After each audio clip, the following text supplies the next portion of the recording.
Hi, I'm Josh Coates. I'm the chef owner of Soul Brothers in downtown Knoxville at the Marble City Market.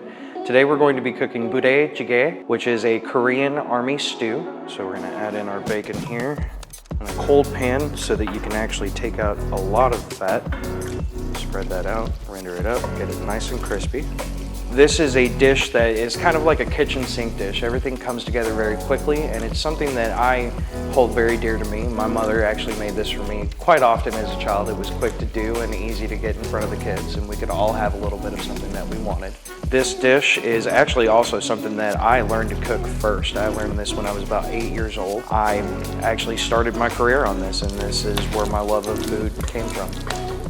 So from here, what we're going to do is add our sesame oil to the pan, our garlic, which is about a tablespoon, and our green onions into the pot. You want to take this and let it flavor the oil, but not in a way that will burn the garlic. And from here, you're going to add your soy to stop the cooking process, your rice wine vinegar, and your fish sauce, and your gochujang, which are all of those ingredients are 1 tablespoon each. Mix your gochujang in, and to this, you'll add your gochugaru or Korean chili flakes to kind of open those up just a little bit. And last but not least, your beef stock for the soup base, which this is about a quart's worth of beef stock. Take that and mix it to a point where everything is nice and homogeneous and one soup. And let that come to a simmer.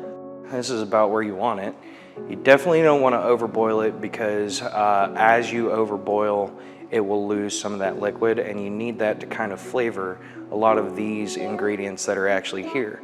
All right guys, so this is actually Spam that we're gonna throw in here, and the cool thing about all of these ingredients that we're actually going to place in here, we're literally just gonna kind of set them down all in the same area. We've got our hot dogs here, which a lot of people are probably freaking out about because hot dogs and Spam don't really scream Korean.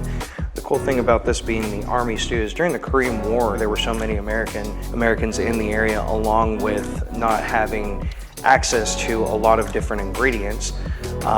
You would actually have canned goods, things like Spam and tofu and hot dogs, American cheese, things that were staples in the American diet that you would see that kind of popped up and became staples inside of the actual diet of a Korean person. So in here we're going with our vegetables. I know it seems like a lot. It's meant to be a stew, a little bit thicker than a soup. You're gonna have a lot of ingredients that go in it, and it's kind of a way that everyone gets a chance to have something that they enjoy. Now you definitely, when you do this, want to leave a little well in the middle so that as you leave that well, that's actually where you're going to put your ramen noodles at the very end of it. I think this is actually why my friends loved this stew, is because it had hot dogs and Spam in it. Like all good ramen dishes, you'll add your seasoning packet in the middle. You don't necessarily have to stir it as the bubbling happens, and you mix around your noodles. They well stir in, and add your broke boy vegetables right to the center there.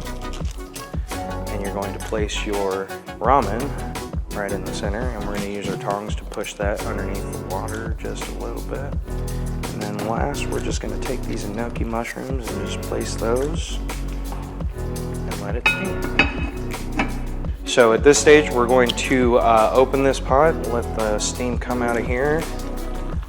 And as you can tell, the noodles are starting to break apart, which is right about where you want them.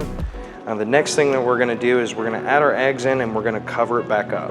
And you can kind of cook these to your preference. My mom was always the fan of everything has to be cooked completely. I like an over easy egg. So at this point, we're actually gonna take this off here, turn off the heat so that it'll actually stop, and we're going to add the American cheese and then add the rest of these ingredients to it. Melt this in, and you just kind of want to set this down in, and you have Budae Jjigae.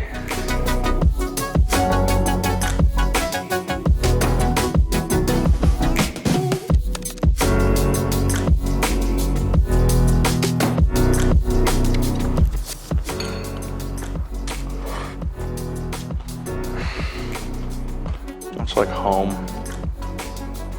That's amazing. Guys, thank you all for allowing me to come out here and cook for you all today. Hopefully we learned a little bit about Korean culture and we can help you guys cook a little bit more Korean food at home.